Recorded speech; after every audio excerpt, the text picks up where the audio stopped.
Good morning, good afternoon, and good evening. Thank you all for joining us today. My name is Connie Tai, and I'm a portfolio marketer at Elsevier. I'll be your host for today's session. We'll get started in just a minute. A few housekeeping notes. Given the size of this webinar, all attendees are muted. Please drop your comments and questions in the Q&A panel. We'll have time to go through that towards the end of the session. And don't worry about taking notes, as we will follow up with a recording of the session, so you can rewatch at any time. Now, let's dive into today's agenda. We'll start by exploring the challenges R&D teams are facing. After that, we'll discuss how ScienceDirect AI transforms research. Responsible AI is a commitment running throughout Elsevier. You'll learn more about it. Next, we'll have a live demo, followed by Q&A.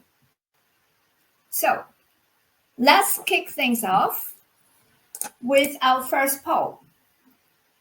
Studies indicate that researchers often spend 25 to 35% of their time sifting through literature to find relevant information. Considering the time investment, what is the biggest challenge in working with scientific literature that AI can help address? We'd love to hear from you. Please answer the poll, and we'll be back shortly to review the poll results together.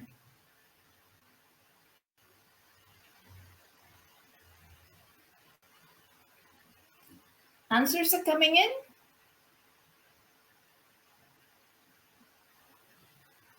Okay, so many of you answered all of the above. Well, thank you all for submitting your responses. It's great to see the insights from the poll, and they really highlights the key areas we'll be focusing on today. Now, without any further delay, I'm pleased to hand over to Cameron. Thank you, Connie, and welcome everyone. My name is Cameron Ross. I lead up our generative AI and innovation for the corporate markets, the R&D, the most interesting part, if you like, of the customer world on behalf of Elsevier. I'm really thrilled that so many of you have been able to join us today, from R&D leaders to frontline researchers from all around the globe. You're actually the second group to join us today. There were 500 people this morning. So my ask to all of you is be brave, ask any question you like, even if it's you think it might be one that we don't want to hear. Please ask your questions. If you see a question that you like, please upvote it in the box there. And that will make sure that we can prioritize the questions and hear back from you. Respond back to you. You know, at Elsevier, we really believe the path to breakthrough innovation lies in building on the knowledge that already exists. And today, what we're really here to do is show you how generative AI can radically improve how you and your teams access and apply that knowledge. So this session will focus on ScienceDirect AI, our new AI-powered research assistant built specifically for professional research-intensive teams. I'll walk through some of the key challenges it addresses, how it helps improve productivity, some of the values around privacy, security, ethical and responsible AI that we believe are incredibly important. And then my colleague Felisa will join us to wrap up with a live demo before we move forward to your questions. So all in all, you only have to stay alert and awake for about 45 minutes. We'll try and make this as stimulating a session as we can for you all. So before we go into what is the product of what we are doing, I'd like to help us frame the discussion around, in this AI era, why does speed really matter and what happens when efficiencies are holding us back? Over the last 6 months, in our conversations with heads of R&D and innovation across academia and industrial R&D, I think one clear message came through loud and clear. To drive innovation and reduce risk, you really need fast, reliable insights from scientific literature. Often you're up against serious time pressure and an overwhelming volume of content. I think I saw as of 2024, there were more than 4.5 million peer-reviewed research articles alone that were published across all fields. You know, in today's AI-driven world, I think speed is a competitive advantage, but just relying on manual research alone means that sometimes we're missing crucial findings, maybe you're duplicating effort or wasting resources. And of course, that obviously slows many of us down. I think the other side is we need to be honest that there are AI tools everywhere. Perhaps we'll ask later on, what are you doing to try and go from experimenting with AI to actually applying it? But not all of them, I feel, are ready for professional grade research. A recent study shows that 71% of workers lose trust in AI when it consistently gives inaccurate outputs. And of course, when trust disappears, so does the ROI of these AI tools we may be investing in. I think in R&D, trust isn't optional. I think it's essential. And I think if your team can't trust the insights, then they won't act on them. So therefore, you won't get any productivity gains if you can't also be safe in the judgment of the tools you're applying. I think if you add on top of that, there's also a massive hidden cost from poor data quality.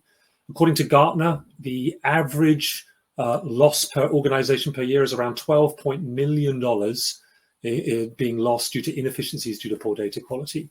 And sometimes that's due to having to rework or making wrong decisions or just missing, lost opportunities. So in our opinion, that's where often generic AI tools fall way short. They're not built with the rigor that professional, scholarly and professional R&D research demands. So let's go to chapter 2. I'd like to now dig in a bit more into what we are doing around empowering R&D with ScienceDirect AI. Firstly, some of our own studies and research prove that I think researchers are ready for AI, but it's time that solutions, as I've said, are built on trusted content, but also that maximize privacy and security. Back in 2023 to 24, December to February in those years, we surveyed more than 3,000 people globally, including 300 or 400 from corporate researchers. And I think as we're covering in these themes, the appetite for AI was very strong.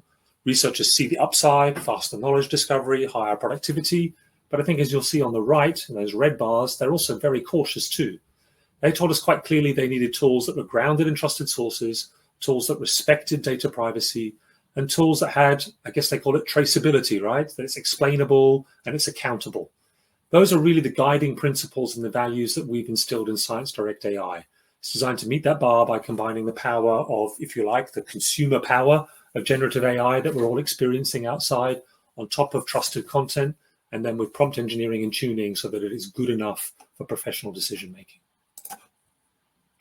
So into ScienceDirect, maybe you are not, you're new to Elsevier or new to some of these brands and others. Please let me just explain a little bit. ScienceDirect AI is built on the widest range of trusted, high quality, interdisciplinary content. You may not know everything about through Elsevier that we are one of the largest publishers. We have a very strong content foundation. About 17% of all full text article publications, but more than 28% of global citations are to Elsevier's core high quality content.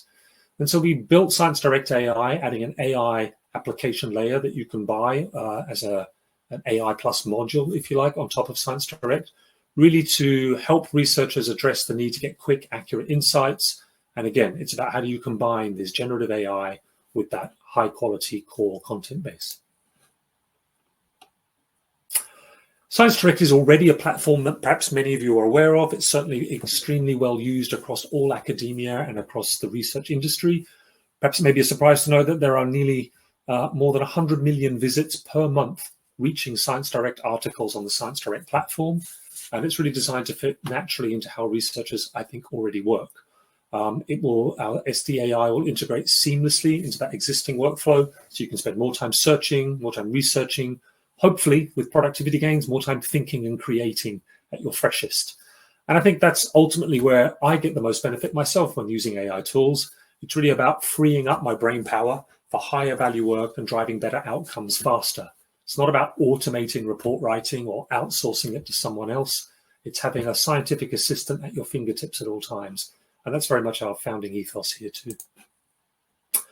Before we open up for Felisa in a moment, I'd like to just cover a few things of what you should expect to see where the real transformation happens on ScienceDirect AI. Firstly, we are really experimenting now in a whole new era, right? We are moving from basic keyword search and PDF hunting to an intelligent discovery experience. I think researchers using ScienceDirect AI can ask natural language questions, the way your brain works and thinks, and then get insights extracted directly from full text articles, making the process, I believe, more intuitive, more efficient. Secondly, it's this idea of precise citations. We ensure full traceability. So every answer that you'll see is fully linked to the exact text passage in the peer-reviewed articles. That's one of the really big concerns, isn't it? That, how can I trust what this probabilistic engine has suggested to me? Is it actually grounded in fact? Yes, in ScienceDirect AI, you will see a link through, and that I think increases trust, enables you to look at reproducibility, and really reinforces scientific integrity. Thirdly, it's really about the reading assistant. We can now reimagine the reading experience. It used to be I do a search, I get a list of references, I download lots of PDFs, and maybe I skim read them. I think we're moving into an era where researchers will have a conversation, a scientific chat with that PDF. So instead of sifting through dozens of articles line by line, researchers could now, using SDAI, get higher quality summaries and context that can help them zero in on what matters most. I think it's incredibly important given the huge wealth of literature that's out there. And finally, it's really how we compare and bring this all together. It helps researchers connect the dots, especially when you're using the compare experiments feature that Felisa will show you.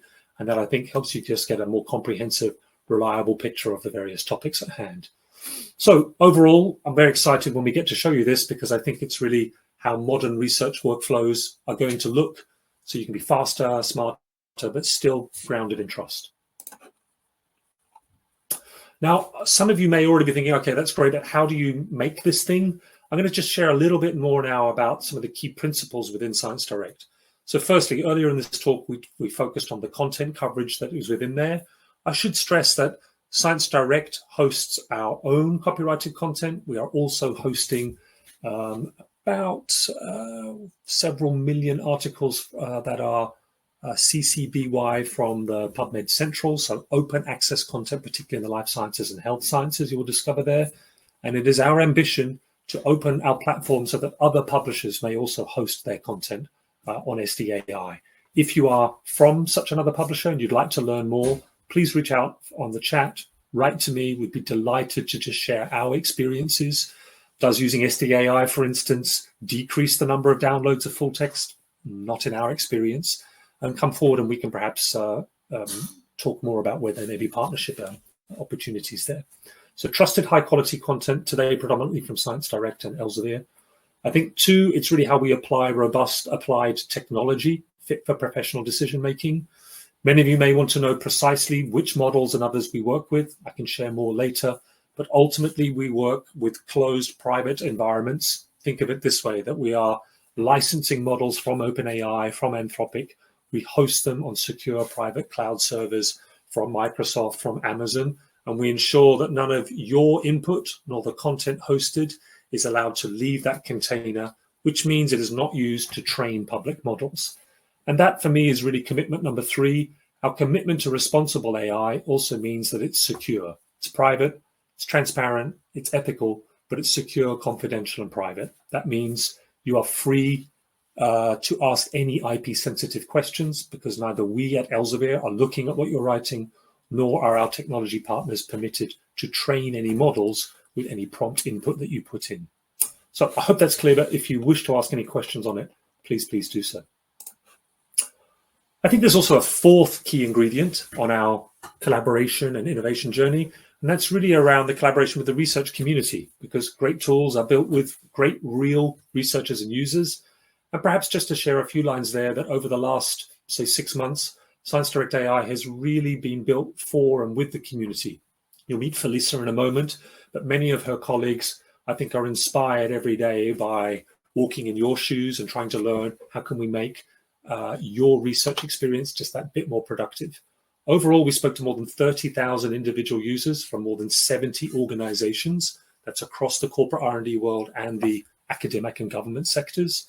And their feedback has shaped everything from how the tool works, to how insights are displayed, to what features matter most in real-world use.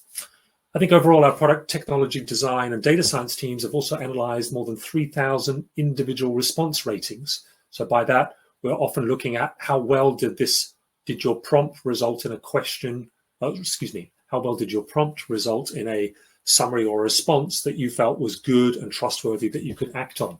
And that helps us tune our systems to be more responsive and more accurate for people there.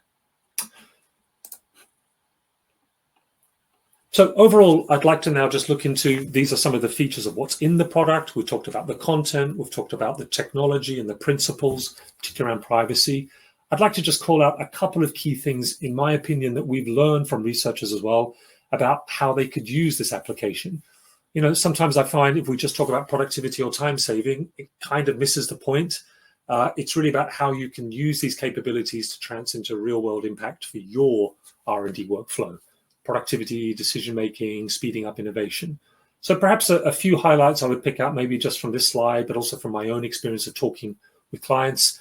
Often you'll find that it's an ability for a tool that enables a broader audience to be able to use it. So those of you who may have done your PhD 20 years ago may, for example, be working mechanical engineering or car design.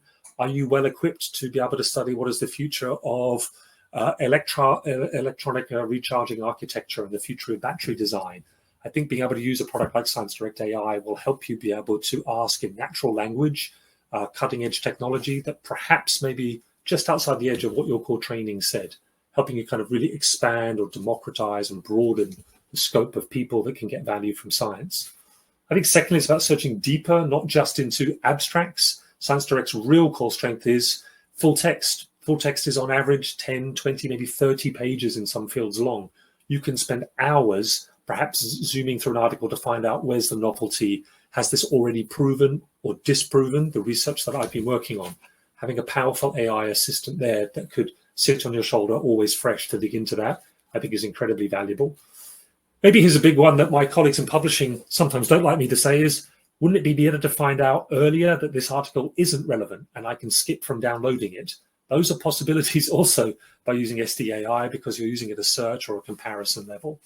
So overall, I think these are some basic themes there, but I'd like to call out, I feel the power of AI is also in helping us power more serendipitous search, being able to see a bit more round corners. If I'm trained in a particular field and I know it well, I know fully well how to search for the known. But sometimes, particularly in how are we going to tackle Alzheimer's or neurodegenerative diseases, so far, my opinion, all known research, all known processes we've tried have failed to work. Could an AI assistant potentially help us spot and assess white space or other opportunities that are perhaps out of our immediate grasp that AI may be able to suggest perhaps new paths or new approaches? I think it's how we combine these into practical tools that, one, are productive, but two, help you do that more serendipitous. That is really the future, I believe, that we're starting to explore with ScienceDirect AI. I think I've covered quite a lot on privacy and security. I would just like to make sure before I hand over to the great demo that we cover just a few more things here around our commitment to responsible AI. And mainly that's because for ScienceDirect, I hope I've covered those key areas in great length.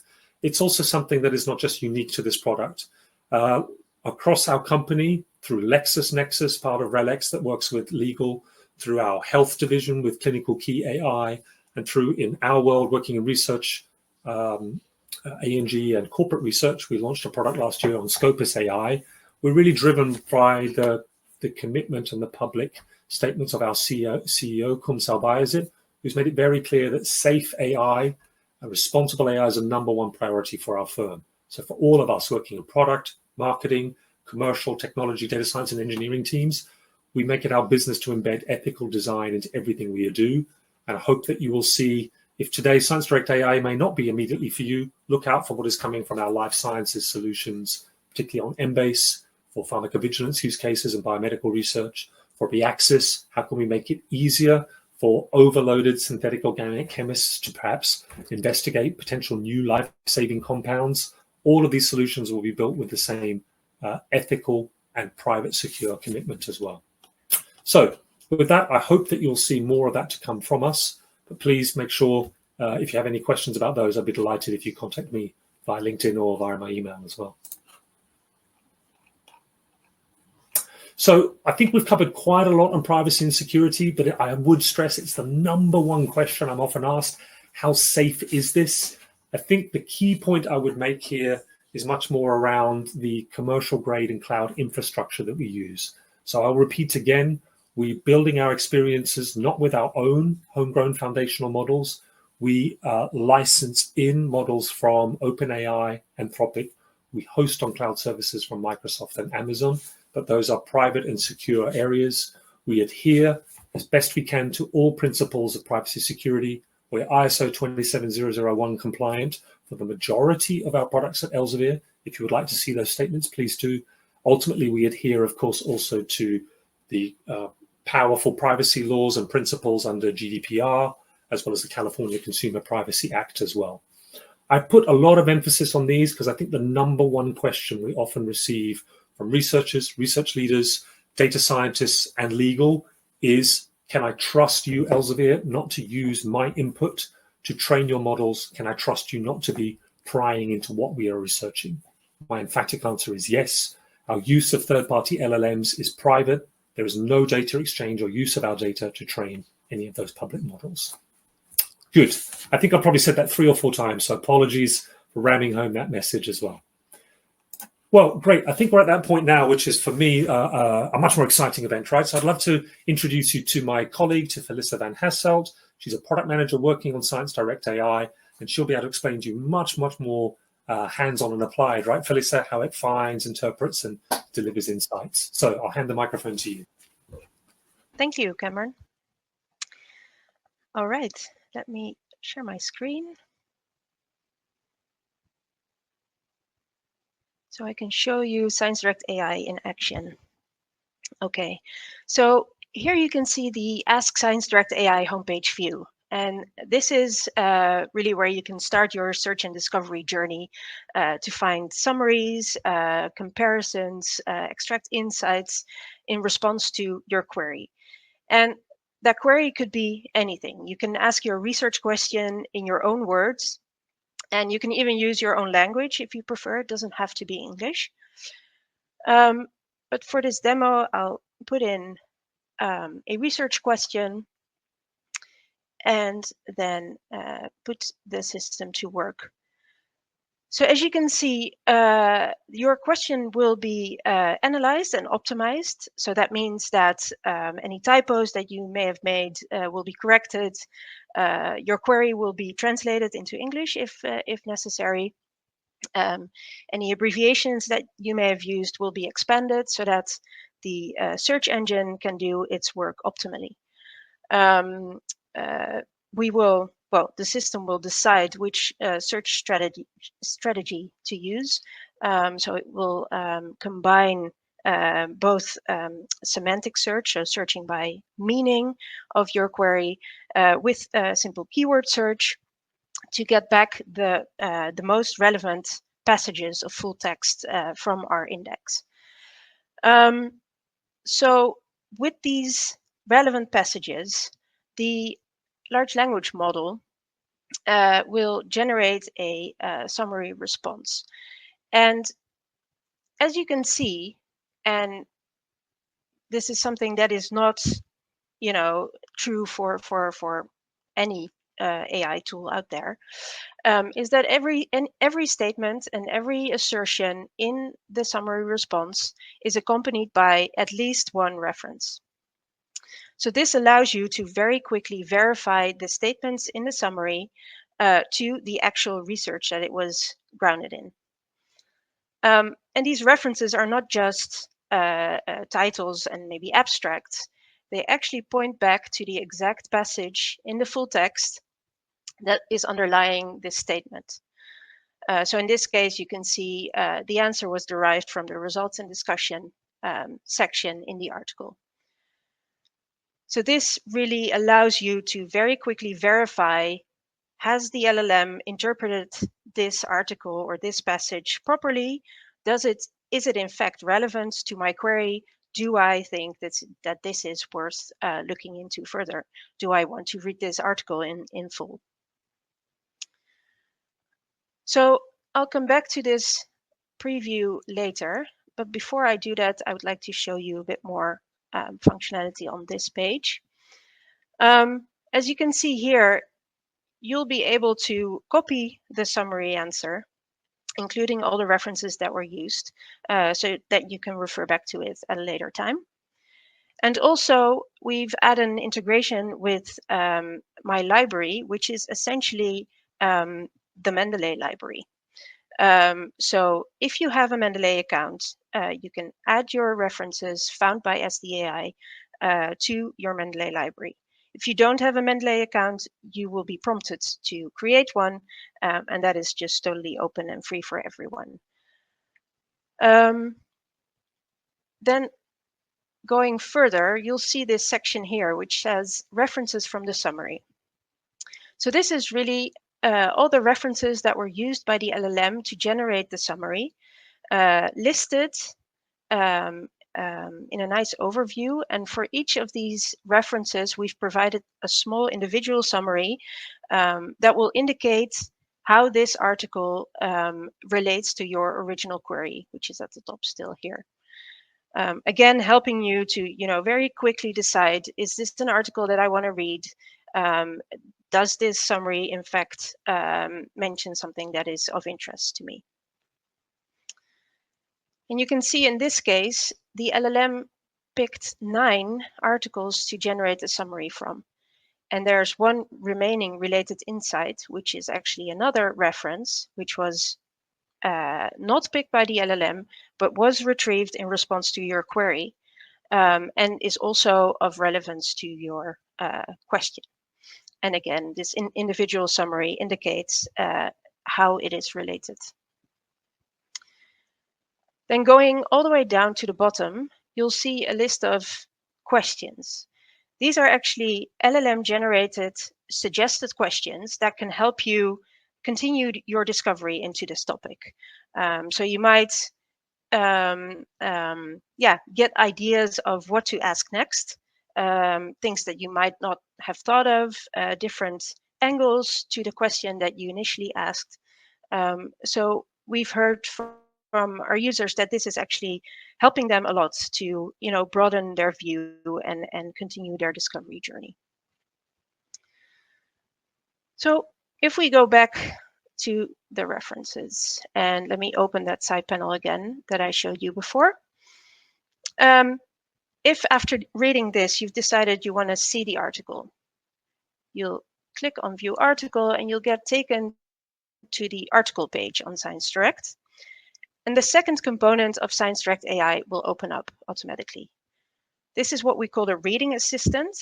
And as you can see, it will have taken your original query and it will immediately start answering that query, in this case, based specifically on the article that you're at.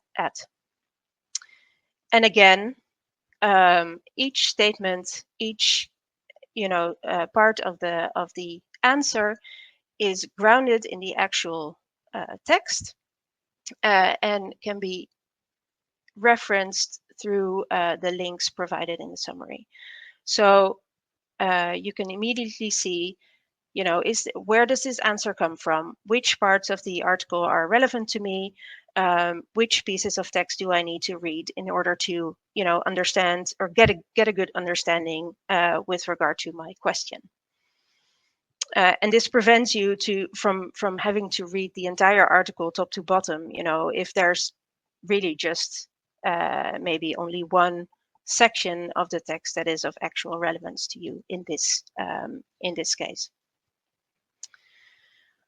So the nice thing about Reading Assistant is that it allows you to chat. So you can ask follow-up questions. For example,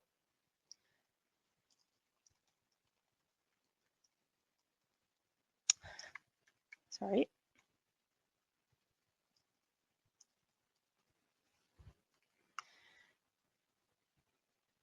And it will, again, take the article as a source and answer your follow-up question. If we go back to the top, you'll see this list of questions here. And this is basically similar to what I've shown on the ScienceDirect AI homepage. The LLM suggesting questions that you might want to ask this particular article, just to help you, get a grip on what the article is talking about and what would be of interest to you. Then there are a few actions here. You can just simply ask the Reading Assistant to summarize the article for you. But what you could also do is ask it to summarize the experiments described in it specifically. So if we click on that, you'll see that it will extract the details of each of the experiments that were described in this particular article. And in this case, there are 4 experiments. And for each experiment, the details will be laid out in a very nice overview. So the goal and experiment type, materials and methods, the results, and also the conclusion per experiment. And again, you know, this is to help you go through an article much quicker and much more efficiently, and really get to the bits that interest you most much more quickly. So keeping this functionality in mind, if we go back to the ScienceDirect AI homepage and go to the bottom of the page again, you might have seen me scroll past this before. There's this button that says compare experiments. And this is actually similar to what I just showed you in the reading assistant. However, this takes all the 10 references that were retrieved in response to your query, and it will extract the experimental details out of all those articles. I have to say only the articles that are research articles, so the ones that do contain experiments, of course, because in, for example, review articles or book chapters, there will not be experimental details to be extracted typically. So as you can see here, you'll get a table that lists out per article all the experiments that were described. And so that allows you to get a quick overview of every article in itself, but also to compare experiments between different articles. And this is, as you can see, a very large table, which you might want to, you know, take a look at your own pace at some later time. So for that, we are supporting export functionality here, so that you can download this as a CSV and go back to it later when you need it. So what we've heard from users is that this functionality would be really helpful also to have for articles that you've selected yourself. And we're looking into various ways of providing that, that functionality. And the first step towards that is something that we're providing on the regular ScienceDirect search page. You may recognize this view. This is the ScienceDirect search results page. And here, what we've added is a feature that allows you to compare experiments out of research articles that you've selected yourself.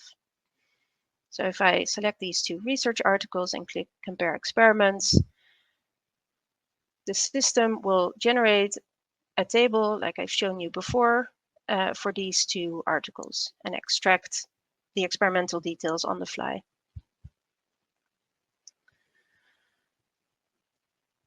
So I will stop there and hand over back to Cameron. And yeah, just wanted to say this is really the start. We're super excited to continue working, you know, with our users to improve this even further and to add more functionality as we go. Great. Thank you, Felicia. I can see lots of questions have been coming in, so perhaps I'll just add there, please ask your questions there. If you see a question that you like, upvote it so that in a moment we can move on to those. But I hope what you've seen there is a glimpse, if you like, of what ScienceDirect AI is. It actually, I think, answers some of the questions that were posted earlier in the session, but we'll make sure that we come back to those as well. You know, I think perhaps before we open up to a last poll and those questions, I'd also just like to frame back. You've seen here a very quick scan through ScienceDirect AI. You may also contact us and ask for book a demo or have a deeper conversation with some of our consultants too. Perhaps I would just end there by phrasing back. We have been working with many hundreds of researchers on the corporate side, many thousands across academia. And if you were to ask them after using the tool for about 2 to 3 months, there are kind of 3 key areas that I would call out where they felt this made a larger difference to their research lives, getting more value. I think the first one is on that improving of workflow. So some people have asked already here, well, I could download individual articles in PDF. I can store them in a reference manager of some sort. I can have individual chats with them, perhaps in Copilot and others. You can. And I would urge you, how well does that work? In my experience, the convenience of those is quite far removed. The ability that at the point of reading, at the point of discovery, I can use AI to run a search or compare methods and conclusions from papers is incredibly important before I go down the path of downloading. I think it's also immediately convenient at the point of use of the reading assistant online as well. Actually, we've seen more in marketing and medical affairs within pharma biotech.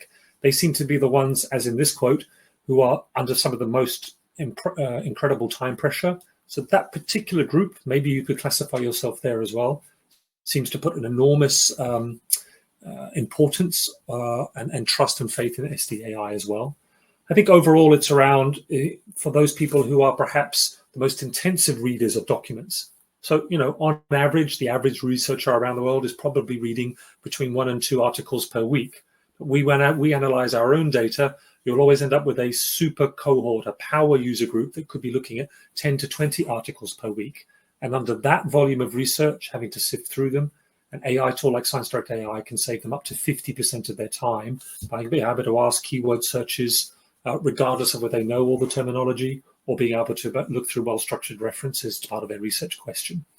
And I think, overall, it's that ability to be able to move from time-saving and mental freshness to be able to devote yourself then to more innovation. So improving the quality and the depth of your research are some of the key things that we've heard from researchers. And although I can't put their names here, I can promise you these are real-world evidence from real-world quotes. So before we go to Q&A, I'd love to see if I can stimulate and shake everyone awake to ask you one more poll of question, which is really, how are you thinking about what is your approach as a company, and what approach are you taking to adopt AI in your R&D efforts? Perhaps I'll give you 15 seconds to just think this through. We have no plan yet. We want to adopt AI, but we're not sure how to proceed. We're experimenting with different AI tools. I know a lot of people are moving into that. Or we're super advanced. We've got everything set. Please give me your answers.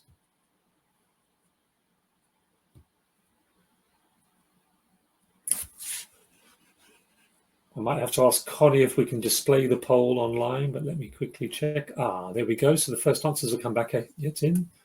Hopefully you can all see that too. There's a few last wins. So yeah, not a surprise, right? So it's the kind of most common answer back now is we're experimenting with different AI tools and features to see which ones work best, followed very closely by we want to adopt but not yet sure how to do it. And probably growing more than this morning's one, we are very advanced in adopting AI for individual use and building our own tools. So I'd actually like to call out here, if you are in that very advanced area, sometimes our clients are also looking for how can they offer, shall we call it more mass market turnkey solutions, be that on Scopus or ScienceDirect. Others are actually asking, Elsevier, how can I work with you to license your data our way? I want to be building it into my own search observatories. I want to be training my own predictive algorithms privately based on your data.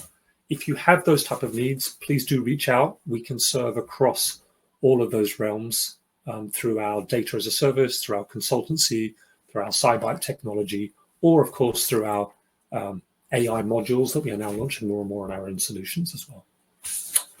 Good.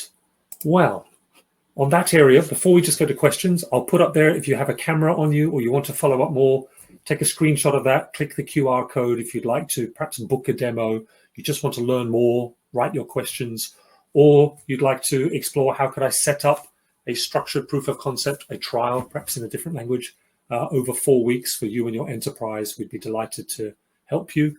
There are already many hundreds of organizations that are setting out on that path since we launched just 3 weeks ago on March the 12th. So we'd love to hear from you. And on that note, what I'd love to do now is open up. We've got about 10, 15 minutes to questions. So I'm still going to ask Connie and Felicia if you could join me live on stage. Let me open this up. I'll hit the chat button. So once again, if you have a question, post it there. If you've seen a question you want to vote on to say, yeah, you must answer that, please let me know. And I'll just check in the priority ones. Connie, may I ask you Yes. if you can share that over to the screen? Yeah, sure. Thank you, everyone. There are many good questions. So let's start with the first one. Does Scopus AI cover everything ScienceDirect AI does, or are they complementary products? And does ScienceDirect AI extract information from full text of articles which are not open access and which are not purchased? Excellent. So perhaps we'll take this in two parts. I'll do with the first one. Felisa, maybe I think you could explain that second bit. That's okay. So certainly, I actually used to be the product manager for Scopus, so hopefully I'm well qualified for this area as well. So Scopus is, just as you put forward, it is a broad multidisciplinary database of abstracts and citations with author and affiliation profiles. I think of it also more of a business intelligence tool in that sense. It covers content from 20,000 journals, from about 5,000 publishers, but in abstracts only. And Scopus AI was launched last year, offering the ability to have a conversational search and summarization of those areas. But actually, one of the most frequently recurring questions is, so this is good, what about when I want to get into the full text? And that's very much where ScienceDirect AI is focused on full text of Elsevier content, plus any hosted open access full text that we have there. But perhaps, Felisa, may I hand to you to explain a bit more around the permissions for some of those features? Yeah, I will. So ScienceDirect AI works on indeed both open access and subscription content. And the experience on Ask ScienceDirect AI, so the let's say search and summarize component, as well as the compare experiments component, is equal for everyone. So independent of your subscription status, you will see the snippets from the articles presented in the side panel for the references for any article. The reading assistant, however, will only appear on articles that you have access to. So that could either be through a subscription or because it's open access. So there, indeed, the experience will be a bit different based on your subscription. Great. Thanks, Felisa. Okay. Thank you, Matthew, for the question. Then let's go to the next one. Do you need to purchase access to the full text article to use the reading assistant? Yeah, so that was indeed what I was alluding to. If you want the reading assistant on a particular full text article, you'll need access to it, either through purchasing or through open access. Okay. Right. And perhaps just to add to that, so there are multiple paths to that. We have the ScienceDirect Corporate Edition, which is our premium solution where you can subscribe to all content. It will also apply to content that maybe you are subscribing to on what we call a title by title journal level as well. But again, if you are speaking with Elsevier, we can explain the different subscription packages and how that relates to the features of SDAI as well. All right. Then we have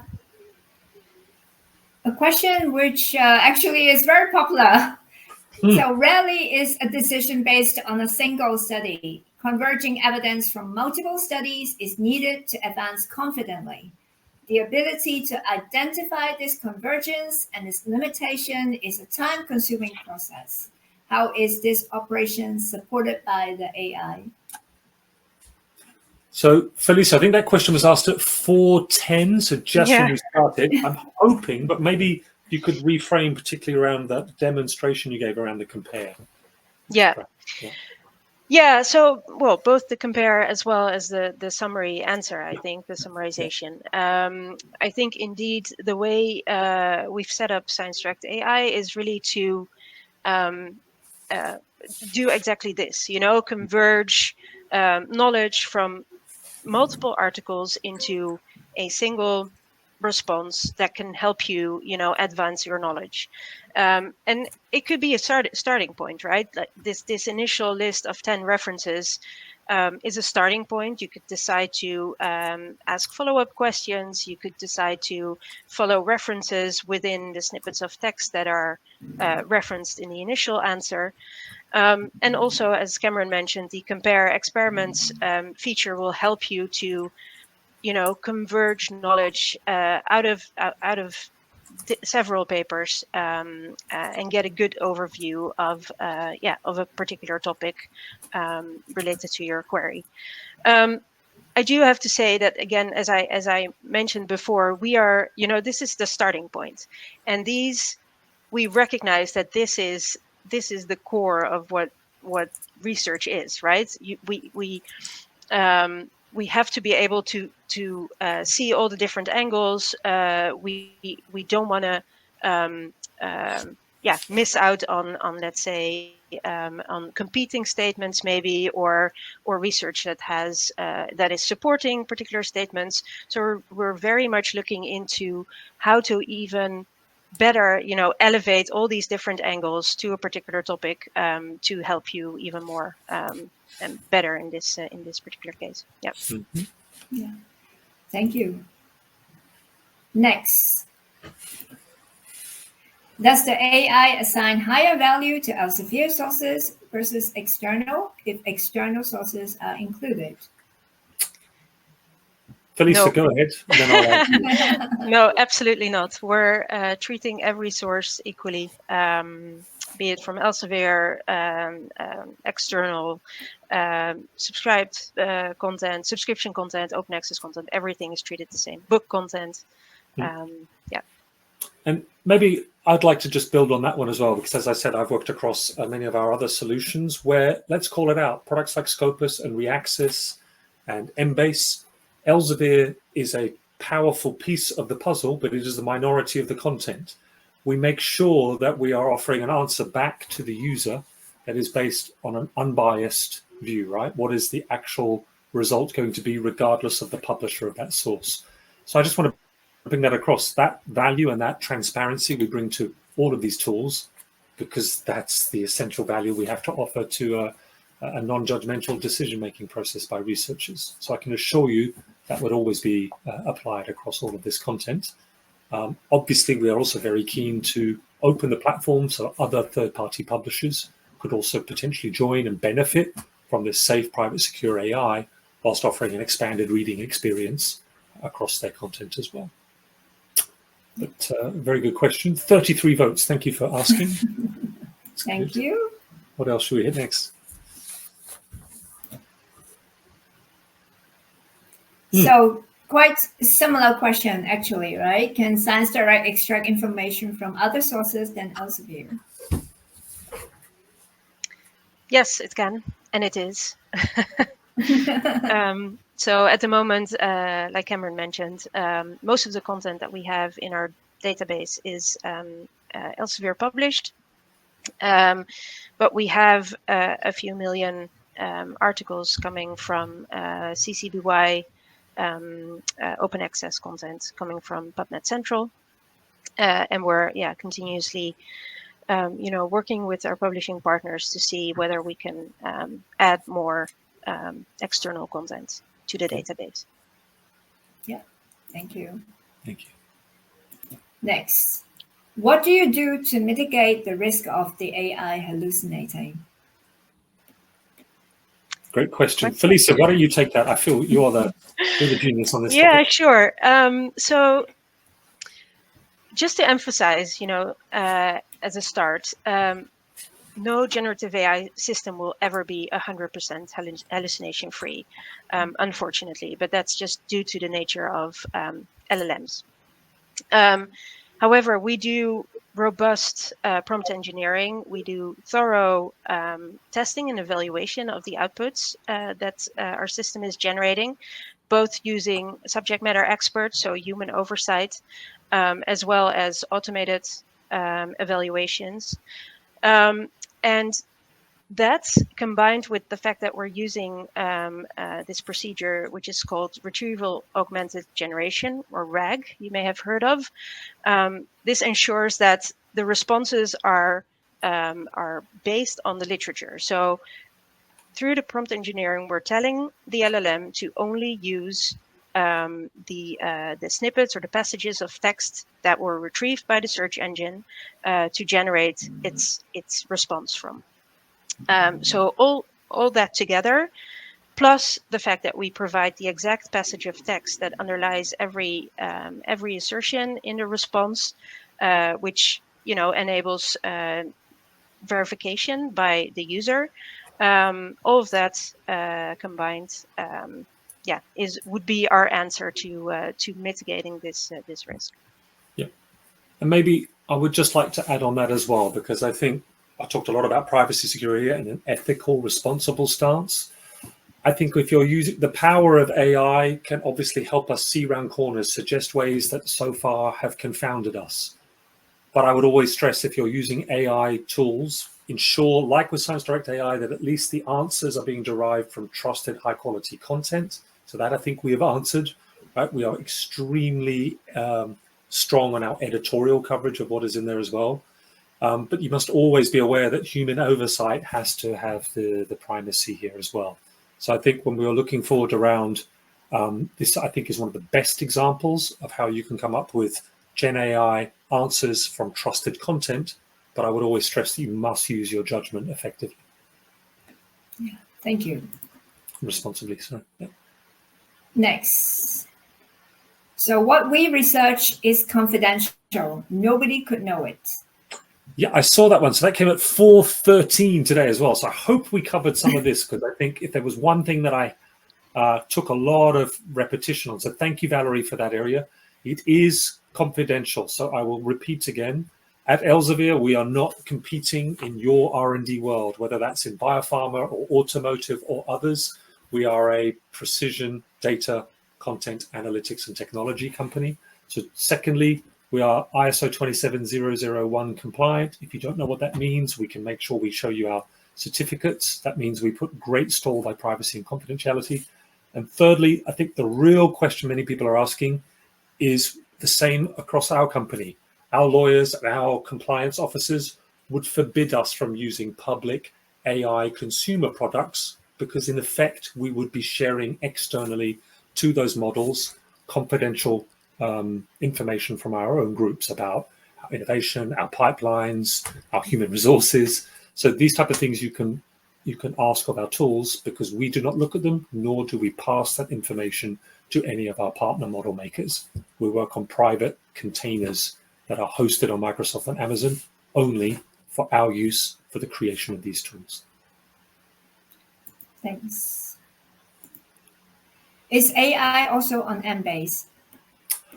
Valerie, same question again. So coming soon. So Embase is our premium biomedical literature database, and Embase AI will be launching, I should probably not say the exact date, but sometimes very soon. If you would like potentially to be a tester or to learn more, please contact me. Please put your name in the chat. We would love to potentially have a conversation with you, but that will be in the second half of this year, how we are offering similar benefits, but across the world's, I think, along with Medline, of course, Embase, I think, is the preeminent solution for checking around drug and device safety or systematic reviews.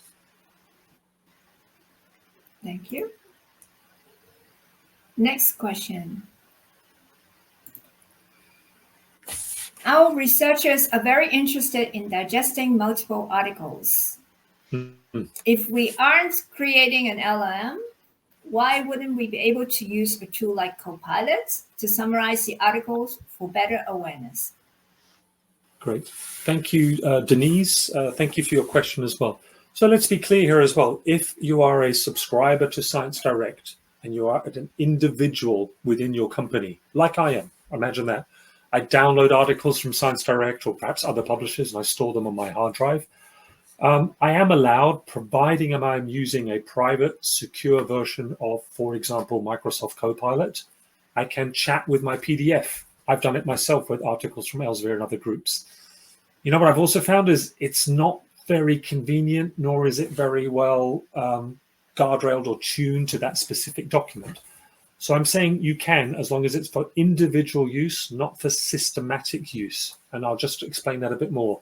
As an individual employee in your company, I could be downloading articles from ScienceDirect. I could store them in my own OneDrive. I could have a chat with it with Microsoft Copilot, providing it is a premium private version of that, not a public version where content is being leaked. That's a really important point. I think what you may find, though, is that it's not actually as powerful as I think it is on ScienceDirect AI, but there is that capability there. If you're wanting to do that systematically, meaning you have hundreds of people and you want to store your content in one central repository and run AI search over it, we would call that a large-scale reproduction that you are building, and that you would need to license data directly from Elsevier and probably also from other publishers if you're building your own semantic search or your own algorithmic experience on top of that data. But there are possibilities there. I think overall, where we see is the value, the immediacy of ScienceDirect AI at the point of landing on our products, visiting our article pages. You have AI that is ready to go there and then, that can traverse across millions of articles at once, that can compare methods and protocols in that compare feature, or has a reading assistant there and then on the web page. Those are probably the two biggest differences. But, I think I urge you to perhaps try for yourself. If you have any doubts and you want to understand about the copyright compliance and legality of anything I've said, please do reach out and we can give you very clear guidelines of what's permissible, fair, reasonable use for individuals versus what would require extra licensing, or what are the comparisons and advantages of ScienceDirect AI. Thank you. Next, can the references be transferred to EndNote 2? At this moment, no. But these are things that we will develop in the future. Yeah. So I think maybe just to build on that, many people are now engaging with SDAI, and of course, I think one of the great things for Lisa Wright is not only what they like, but you start getting huge amounts of data about what they would like to see. Combinations of structured Boolean search with AI as well, or export or save these areas. So I think there's many more exciting things I know you and your colleagues are working on. Thank you. Good, thank you, Juliana. Probably got 1.5 minutes left. Let's see. Yes. So this is an interesting question. I put the following search term in Google Scholar: inductively coupled plasma mass spectrometry leaching toxicity, and it produced many returns. What methods did the AI use to reduce this down to 9 articles? Great question. Yep, good question. Thank you. So first of all, again, the index that we're using is much smaller than, everything. It doesn't contain all the research in the world. So that is one limitation. But yeah, how do we get to 9 or in fact 10 articles? That is really what we've told the system to return to us. So what we do is we run a search and we retrieve the most relevant passages, based on similarity matching, right? So we only retrieve the highest ranking passages in similarity to your query, and we've kept that at 10 at the moment. We're investigating, so yeah, that doesn't mean that there's not more relevant content out there, right? So we're investigating how to get that content to you.